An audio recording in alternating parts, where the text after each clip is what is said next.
do people think it's important to know that there's an entire extraterrestrial civilization surrounding our solar system and that they've got beings coming and going from our planet? You know, do we have to be able to convince them that somehow it's going to reduce the cost of groceries, in order for them to do it? Or, it's going to, enable them to get fuel for their car, some energy source for their car or home, for less money. And so we've got to raise the consciousness of our citizenry. That's Mhm. what you're doing. I mean, that's what you're here for. You're trying to raise the consciousness. You're trying to give them more information about things that they're curious about.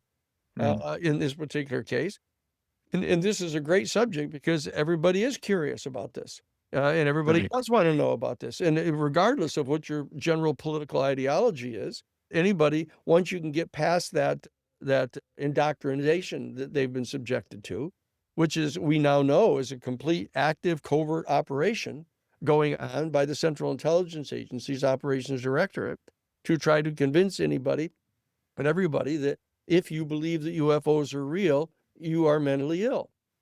Because they actually had a program inside the military. Any military person who tried to report an encounter with a UFO was immediately discouraged by their superiors. Don't do this. This is not going to be good for your career. And if they insist upon doing it, the first thing that happens is they're ordered to go get a psychiatric exam. That's absolutely official. That's the was the absolute official line. You got to go get a psychiatric test. Okay, and that goes right into your record. So no, we've spent the last 80 years.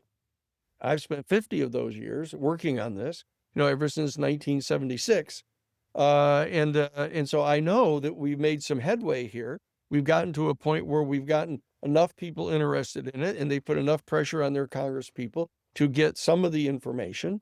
And the legacy group has its own agenda here of deciding that they're going to leak stuff out gradually in our ability to ascertain what their objectives are, what their schedule is, how much information are they willing to eventually release, and how much are they going to absolutely insist upon keeping secret.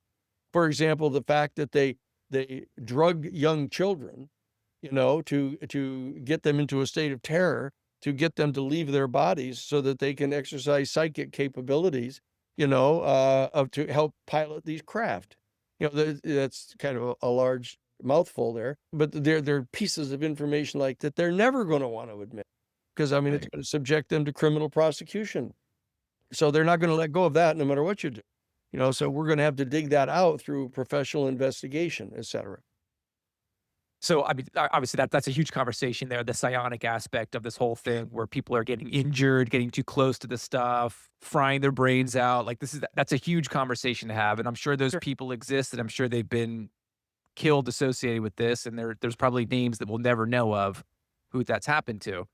Mhm. Some that we probably will find out in the future. I wanna talk about the legality of these private aerospace companies holding on to this tech, because it's my Mm. understanding that this tech was somewhat gifted to them, Yep. and in the age of disclosure, they kind of outline a little bit of the legacy program, how the CIA is kinda piggybacking this. I'm sure that's a very broad understanding, it's much more nuanced than that.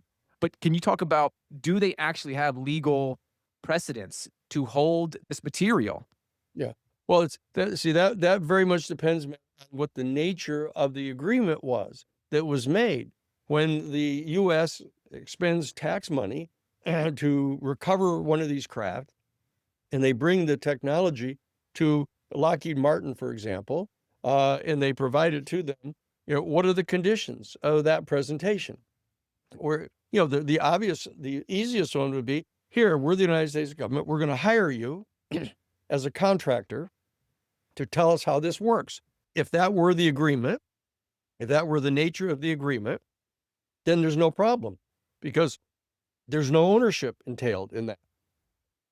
And so that if the government says, look, we still own the property, you're a hired contractor, you do this for us, we pay you, and then we still own the property. So we